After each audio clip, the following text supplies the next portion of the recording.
On continue la correction des exercices concernant la leçon les ondes mécaniques progressives يعني الموجات الميكانيكية المتوالية. Et on est arrivé à l'exercice numéro 2. On a réalisé deux prises de vie séparées par une durée delta t de 100 millisecondes. C'est-à-dire on a pris deux photos. Voilà la première photo. Et après 100 millisecondes, on a pris la deuxième photo. Et voilà la deuxième photo.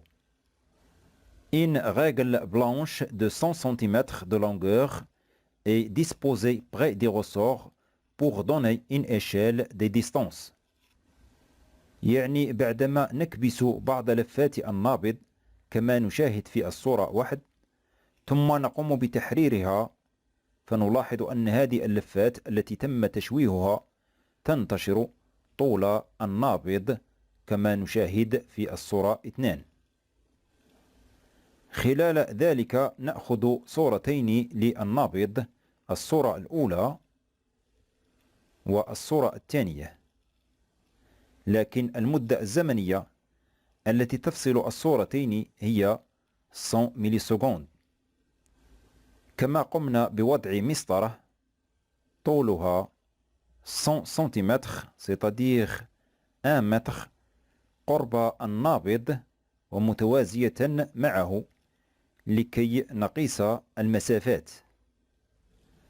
La première question, le phénomène présenté constitue une onde, est-elle transversale ou longitudinale? Expliquez. Pour répondre à cette question, on observe à cette animation. Observons par exemple le point bleu des ressorts. Lorsque l'onde qui se propage le long des ressorts arrive à ce point rouge, on observe que ce point se déplace vers la droite, puis revient à sa position initiale. Le mouvement de ce point est horizontal en supposant que le ressort est placé horizontalement. Aussi, le mouvement de la perturbation, c'est-à-dire la propagation de l'onde, s'effectue de gauche vers la droite horizontalement. Donc, les deux mouvements sont horizontaux, c'est-à-dire parallèles, et on dit qu'ils ont même direction.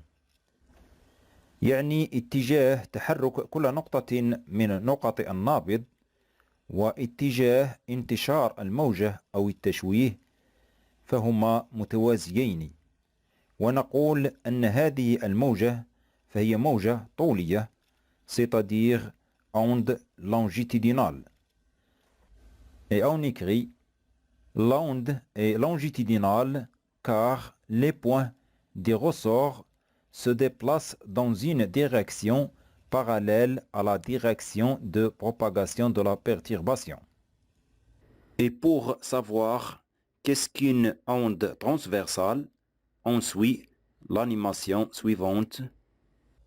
On observe à un point de la corde et on détermine la direction de son mouvement et on observe la direction de la propagation de l'onde, c'est-à-dire la propagation de la perturbation.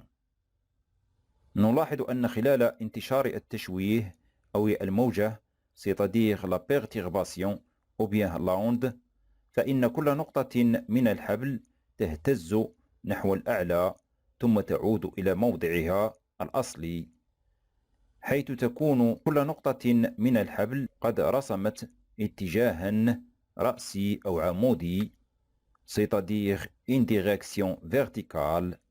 أما اتجاه انتشار الموجة يعني التشويه فهو أفقي c'est-à-dire l'onde se propage horizontalement. إذن اتجاه حركة كل نقطة من الحبل فهو متعامد مع اتجاه انتشار الموجة c'est-à-dire la direction de déplacement de chaque point de la corde est perpendiculaire à la direction de propagation de l'onde. Dans ce cas, on dit qu'il s'agit d'une onde transversale. On passe à la question numéro 2. Quelle est la célérité de l'onde le long du ressort? Pour calculer la célérité de la propagation de l'onde le long du ressort, on doit savoir la distance parcourue par l'onde et la durée de ce parcours. تعبير سرعة انتشار الموجة طول النابض هي خارج قسمة المسافة على المدة الزمنية، والمدة الزمنية المستغرقة بين أخذ الصورتين، الصورة 1 والصورة 2، هي 100 millisecondes. Et on écrit la durée séparant les deux photos est delta t égale 100 millisecondes égale 0,1 seconde. أما المسافة المقطوعة من طرف الموجة فهي المسافة بين لحظتي أخذ الصورتين، الصورة الأولى والصورة الثانية، وهي المسافة d. فكيف نحسب المسافة d؟ بالاعتماد على المسطرة التي طولها 1 متر،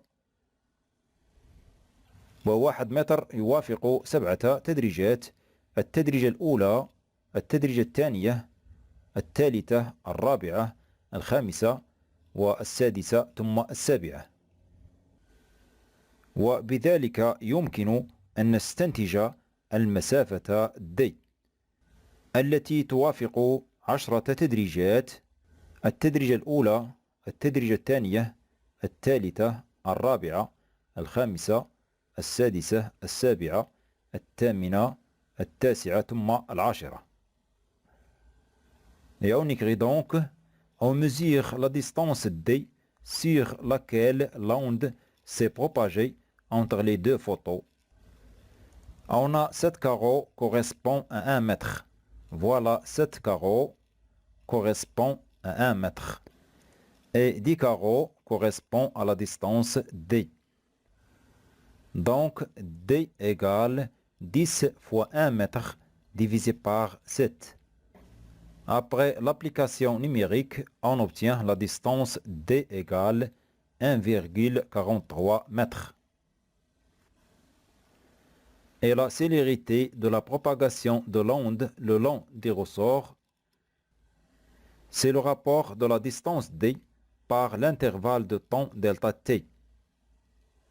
Et on écrit donc la célérité de l'onde le long des ressorts est V égale d divisé par delta t. On remplace d par sa valeur 1,43 mètres et delta t par 0,1 seconde. Et on dit que V égale 1,43 mètres divisé par 0,1 seconde. Après l'application numérique, on obtient donc V égale 14,3 mètres par seconde.